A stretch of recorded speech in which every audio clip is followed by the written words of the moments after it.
Now, on to the next guest. We're just rolling through them tonight. This is fun. It makes my job so much easier. She is a triathlete. She took second in her age group in the Pittsburgh Triathlon last Saturday. She's the pride of Peters Township. I told her I wouldn't say it, but I said it anyway. Miss Darla Kurnal. Darla, how are we doing tonight? Hi, good. Thanks for having me on. I'm a big fan. Well, who isn't? But I'm just kidding. Thank you so much for being on. Now, for some people, they've heard of the word triathlon. They've heard of people running triathlons, but they're not really sure what exactly consists of running a triathlon. Can you kind of take us through what is all involved in the race? Sure. Well, the race that I did was the adventure race triathlon, and instead of the swim portion, I did a kayak. It was a 2-mile kayak. Mm-hmm. And then after that, you would bike and then have a 5K run. So it involved the typical triathlon, though, is swimming, biking, then running. So yours was a little different than the other ones, but because it involved kayaking. Yes. Okay. Now, I'm not a big fan of running. Never have been. Probably never will be. And I'm sure a lot of people are in the same boat with me. What made you want to do this? Because it just seems like there's a lot of physical exertion in this. What made you want to do this? Well, I really wanted a challenge, and I wanted something that would combine all of my interests. Personally, I consider myself a biker first, and I had bought my kayak about 4 months ago prior to the race, and I did a few 5Ks before, so I was just kind of looking for something to combine all of that, and I just kind of went in and signed up and jumped in. Well, that's that's not something that I would want to do. Now, obviously, there's got to be some nerves involved in this. If it's something that you've never done before, or you're not seasoned at, what were your nerves like going into this? Did you just say, "Okay, I'm doing this," or was there a little bit of some jitters going into this? Absolutely, I was intimidated because I had just purchased my kayak. It was kind of an impulsive decision to do the race.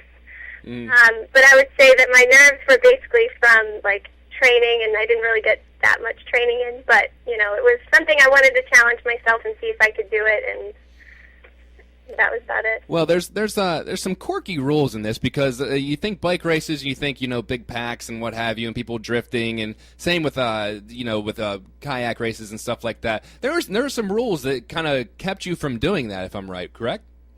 Yes, yeah. When you think of bike races, you think of all the bikers together in a cluster, and what they're doing there is they're riding in each other's draft zones, and that helps basically push the bikes along a little bit faster. But however, in a triathlon, it's an individual sport, so you can't ride in each other's draft zones. So there are position rules involved in that, and you have to stay within 15 feet of the bike in front of you. If you enter into the draft zone, the only way out of the draft zone is you have to pass that person. So you basically have to go to the left of them once you pass their bike, and then the person who's passed has to drop back 15 feet. So it's a little bit tricky. I learned about it 2 days before the race. Oh, wow. So essentially, if you're going to pass somebody, there's no time to daddle or anything. You gotta go at it, right? Yeah, as the biker, for one, it's for safety purposes, because you don't want to have a big pileup, and for two, as a biker, you have to make smart passes. So you don't want to overexert yourself passing all these people, because once you enter the draft zone, then you have to pass them. And if you violate any of the position rules, you get time added to your score. Wow. Well, it sounds like it's a lot to think about mentally as well as physically. Let's break it down a little bit. You said you thought you were a biker first. Is that what would you call that your strongest part of the race? And if that is, what would be the weakest part? Yeah, I would say my biking would be my strongest. I've been biking for a while on trails and everything, but my weakest one would probably have been the kayak, because and that was the first leg of the triathlon for the adventure race. And I think it was just because I was so amped up and that I didn't pace myself in the beginning. So once I reached the first quarter mile, I was kind of dragging, but everybody was so encouraging there. There were other kayakers, yelling across the river saying, "It's easier on this side," kind of a thing. So it was a very positive experience and environment to be in. Now, I still can't wrap my mind around doing all of this. At any point during this, because I'm sure it's mentally exhausting, was there at any point in this race where you're like, "This ain't happening. No, I'm done"? I would say before I got into the water, I was more nervous before it started than once I was actually in it, and doing all of the things. I was like, okay, I can actually do this. I wasn't really sure because for my training, I had never done all of the events in one sitting prior to the actual day of the triathlon. So that was a big kind of test for myself to see if I could do actually all three events in one. And there wasn't a point where I said I was going to stop. I just told myself that as long as I keep moving, and I just wanted to finish. That was my goal. Well, finish very well. You did, as the people who are watching on Ustream can see a picture of you with your medal on the screen there. How hard was it to transition? Now, you go from kayaking and you get out and your legs or your arms have got to be sore, and then all of a sudden you got to hop up on a bike, and then you pedal for 12 miles, and then all of a sudden they say, okay, now start running. How hard was it to transition, and was it more difficult to transition from kayaking to biking or biking to running? The hardest transition for me was biking to running. The transition from kayak to bike was a little bit tricky, but it actually felt good to be on the bike. It gave my arms a rest from the kayak. But I would say that biking to running was probably the most uncomfortable because your legs were so used to pedaling up hills, and then you had to jump off basically and just go for it. So mentally, I tried to prepare myself for transitions because I had never set up a transition area before. This was my first triathlon. And so you kind of have to visualize how you're going to do things in that area because you don't want to waste so much time because it's basically free time that you can add on to your score. If you spend 2 minutes in the transition area, that's 2 minutes that's going to be added on to your final time. So you kind of want to be quick through it. So what I did was I just kind of thought about, okay, what am I going to do first? I'm going to take my helmet off first and put my shoes on first. And a lot of the other triathletes, the people who were experienced, I got to pick their brains a little bit and see what did they do when they get in transition zones and stuff like that. So it was really, I learned a lot about triathlons. And it sounds like you got a little on-the-job training with it. Yeah, it was definitely learning on the fly. Now, you did very well, and before we get to the how you finished, what was your initial reaction when you cross the finish line? Whenever it's all said and done and you know that you don't have anything left to do, what was your initial reaction or feeling whenever you were across the finish line and boom, you did it? I really couldn't believe it that I actually set out to, because when I signed up, I really wasn't sure if I was going to actually finish, and so just finishing was such a kind of a relief, and it was a proud moment for myself, and it taught me a little bit about myself that I could, put my mind to something and actually go with it and finish. So it was a cool moment because they announced your name as you were running in, and everybody was cheering. So it was really nice.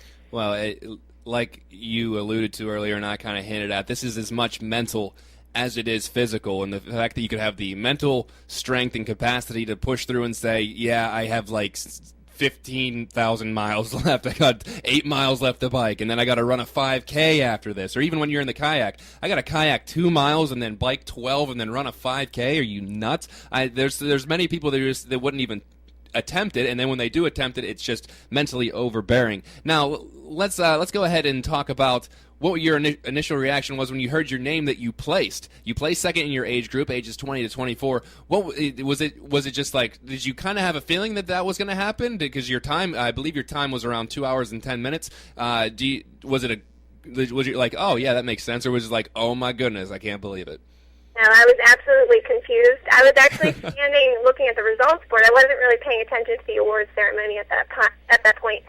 And I heard my name over the speakers, and so I turned, and I was confused, and so I walked up to the stage, and they were like, "Is Darla around?" And so I raised my hand, and they were like, "Well, get on the podium." So I was just kind of confused at the moment because I really, my goal just for this triathlon was just to finish it with, just keep moving through each event. And so just to place on top of that was just a little boost in confidence in myself, and it was just a neat experience to go through. I was shocked. Now, am I right? 2 hours and 10 minutes? Yes. Now, let me just put this in perspective. You kayaked 2 miles, you biked 12, and then you did a 5K in 2 hours and 10 minutes. I would need an assistance of an automobile to do that. That's pretty impressive. Now, you said that this was your first time, so you're just kind of feeling it out, and you were on the job training a little bit, kind of picking triathletes' brains and trying to figure it out. Is this going to lead to other races? Absolutely, yeah. The whole experience was very positive, and just being surrounded by like these tremendous athletes of all ability levels, like beginners like myself, and then people who have been doing this for years, and everybody was so encouraging and helpful. Like it was something that it was almost inspiring, and so I'm excited for next year, and I'm going to train more, and I'm excited to do better. So you're definitely doing the Pittsburgh one. Any chance you branch out, spread your wings a little bit, try another one, or is that just something that if it happens, it happens? Well, I definitely want to. Yeah, definitely. I plan on signing up for next year's triathlon. So. Well, once again, I'm taken aback because I know I couldn't do it. Kayaking 2 miles. In fact, let me let everybody else in a little secret. I went kayaking this weekend, and anybody that listened to the WTYM morning show knows that I told this story. I went kayaking this weekend. Darla, you actually saw me kayaking. I was going in circles, but very aggressive circles because I couldn't get the direction down very well. It's not as easy as it looks, and I'll be the first to admit it because it was the first time I went kayaking, and I was just going around in circles and. With a little work, I'm sure you'd be fine. You probably should sign up next year. You're way too kind and way too leading into me trying to run a triathlon. It's not going to happen, but it was a nice try. But you're very kind for complimenting my less than average kayak skills. Well, I want to thank you very much for being on the Sports Zone. I'm very, very impressed by what you're able to do, and good luck in everything that you're looking to do in the future, and good luck in future races. And if you place again, maybe we'll have you back. How's that sound? Thank you for having me on.